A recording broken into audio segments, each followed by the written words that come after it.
നമസ്കാരം. മഹാത്മാ ന്യൂസിലേക്ക് സ്വാഗതം. പത്മശ്രീക്കാരന്റെ പകൽക്കൊള്ള. തൃശൂർ പൂരപ്രമാണി ബാങ്ക് നടത്തി തട്ടിയത് 100 കോടിയോളം രൂപ. പത്മശ്രീ സുന്ദർ മേനോൻ ഇപ്പോൾ ജയിലിലാണ്. പ്രവാസി വ്യവസായിയായ വലിയ മുതലാളി, തൃശൂർ പൂരം നടത്തിപ്പിലെ പ്രമാണി, രാഷ്ട്രീയക്കാരുടെ എല്ലാം പ്രിയപ്പെട്ട സുഹൃത്ത്. തൃശൂരിലെ സുന്ദർ മേനോൻ എന്ന പ്രമാണിയെപ്പറ്റി പറയാൻ ഒരുപാട് വിശേഷണങ്ങൾ ഉണ്ടായിരുന്നു നാട്ടുകാർക്ക്. പൊതുപ്രവർത്തകർക്കും രാഷ്ട്രീയ നേതാക്കൾക്കും സുന്ദർ മേനോൻ എന്ന പ്രമാണി വലിയ പ്രിയങ്കരനായിരുന്നു കുറച്ചുനാൾ മുമ്പ് വരെ. എല്ലാവരുമായി ഉണ്ടായിട്ടുള്ള അടുപ്പത്തിന്റെ പേരിൽ സുന്ദർ മേനോൻ ഒപ്പിച്ചെടുത്തത് ചെറിയ അവാർഡൊന്നുമായിരുന്നില്ല. രാജ്യം വളരെ കൃത്യമായി അളന്നും തൂക്കിയും വ്യക്തത വരുത്തിയ ശേഷം വിവിധ രംഗങ്ങളിലെ മാതൃകാപരമായ പ്രവർത്തനങ്ങളുടെ പേരിൽ നൽകുന്ന പുരസ്കാരമായ പത്മശ്രീയാണ് ഈ പറയുന്ന തട്ടിപ്പ് വീരൻ സുന്ദർ മേനോൻ ഒപ്പിച്ചെടുത്തത്. വലിയ വ്യവസായിയായ പ്രമുഖനൊക്കെ ആയിരുന്നെങ്കിലും എളുപ്പത്തിൽ കോടികൾ തട്ടിയെടുക്കാൻ നമ്മുടെ കേരളത്തിൽ ലഭിക്കുന്ന അവസരം പോലെ മറ്റൊരിടത്തും ഉണ്ടാകില്ല എന്ന് തിരിച്ചറിഞ്ഞ സുന്ദർ അതുകൊണ്ട് തന്നെ സ്വന്തം നാട്ടുകാരെ പറ്റിച്ചത് കോടിക്കണക്കിന് രൂപയാണ്. കീവാൻസ് ഫൈനാൻസിംഗ് കമ്പനി എന്ന പേരിൽ സാമ്പത്തിക സ്ഥാപനം തുടങ്ങുകയും 15% മുകളിൽ പലിശ വാഗ്ദാനം ചെയ്തുകൊണ്ട് 100 കണക്കിന് നിക്ഷേപകരിൽ നിന്നും കോടിക്കണക്കിന് രൂപ തട്ടിയെടുക്കുകയും ചെയ്ത കേസിലാണ് ഇപ്പോൾ പത്മശ്രീക്കാരനായ സുന്ദർ മേനോൻ അറസ്റ്റിലാവുകയും ഇപ്പോൾ ജയിലിൽ കഴിയുന്നു.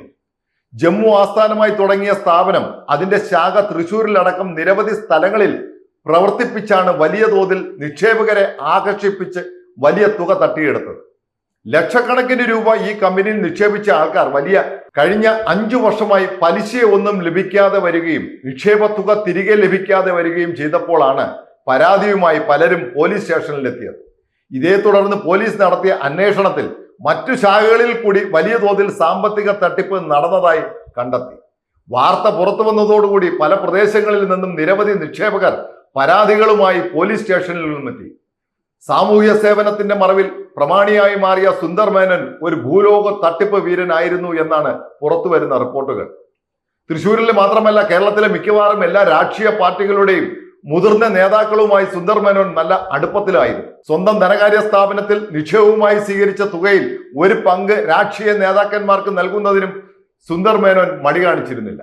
കോൺഗ്രസ് പാർട്ടിയുടെ തൃശൂർ ജില്ലാ സെക്രട്ടറി പദവിയിലിരുന്ന ഒരാളാണ് ഈ പറയുന്ന തട്ടിപ്പ് വീരനായ സുന്ദർ മേനോന്റെ അടുത്ത ആൾ. കോൺഗ്രസ് ജില്ലാ സെക്രട്ടറിയായ ശ്രീനിവാസൻ സുന്ദർ മേനോന്റെ തട്ടിപ്പ് കമ്പനിയുടെ മാനേജർ ഡയറക്ടറായിരുന്നു. കമ്പനിയുടെ ചെയർമാനാണ് സുന്ദർ മേനോൻ. നാട്ടുകാർക്ക് മുന്നിൽ പ്രിയപ്പെട്ടവനായി മാറുവാൻ എല്ലാ നാടകങ്ങളും കളിക്കുവാനും സുന്ദർ മേനോൻ തയ്യാറായി. തൃശൂർ പൂരം നടത്തിപ്പിന്റെ മുന്നിൽ നിന്ന് ഇയാൾ തിരുവമ്പാടി ദേവസ്വം പ്രസിഡന്റായി തിരഞ്ഞെടുക്കപ്പെട്ട സാഹചര്യം വരെ ഉണ്ടായിരുന്നു.